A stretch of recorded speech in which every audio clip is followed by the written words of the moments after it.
Hello বন্ধু, আমি ফিরে এলাম দেবাশিস স্টাডি টিউটরে। বন্ধু, তোমরা যদি সপ্তম শ্রেণীর ছাত্রছাত্রী হও, পুরো ভিডিওটা মনোযোগ সহকারে দেখো।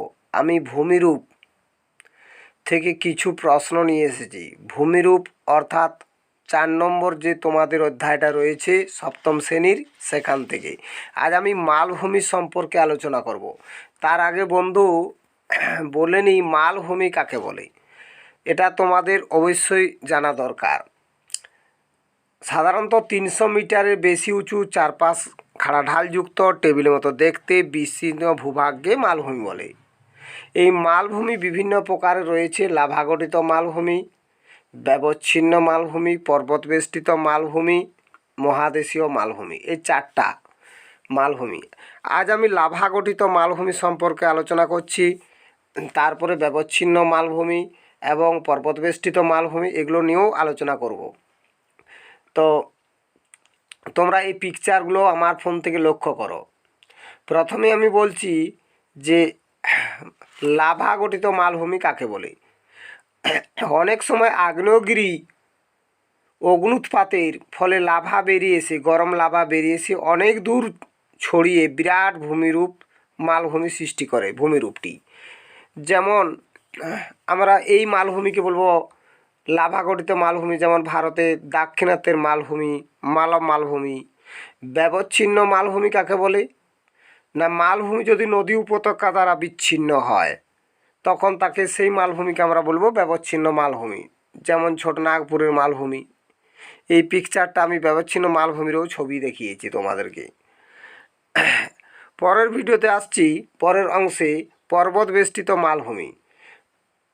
পর্বতবেষ্টিত মালভূমি কাকে বলে না, চারপাশ যদি পর্বত দ্বারা বেষ্টিত হয় তখন তাকে বলা হয় পর্বতবেষ্টিত মালভূমি।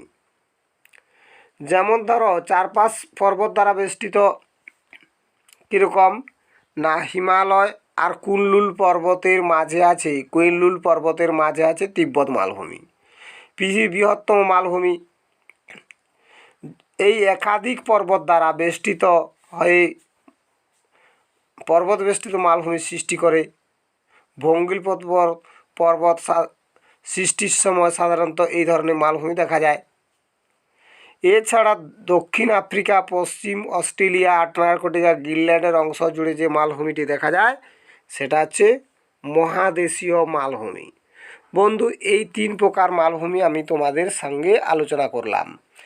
এছাড়া তোমরা আরেকটা জিনিস মনে রাখবে, মালভূমির অপর নাম টেবিলল্যান্ড কেন না, মালভূমি দেখতে অনেকটা টেবিলের মতো, উপরটা সমতল, ধারগুলো পায়ের দিকে ঢালু, খাড়া ঢালযুক্ত, তার জন্য মালভূমির আরেক নাম টেবিলল্যান্ড।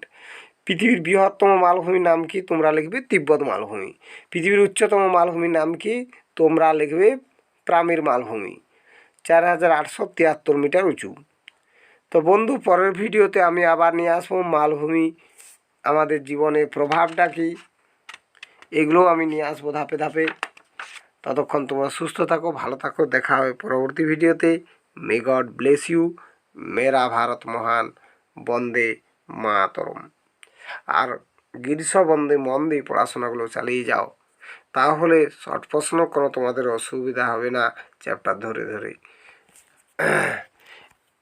আর আশা করি তোমরা দ্বিতীয় ইউনিট টেস্টের ক্ষেত্রে এই প্রশ্নটা, গুরুত্বপূর্ণ প্রশ্নটা পেয়ে যাবে,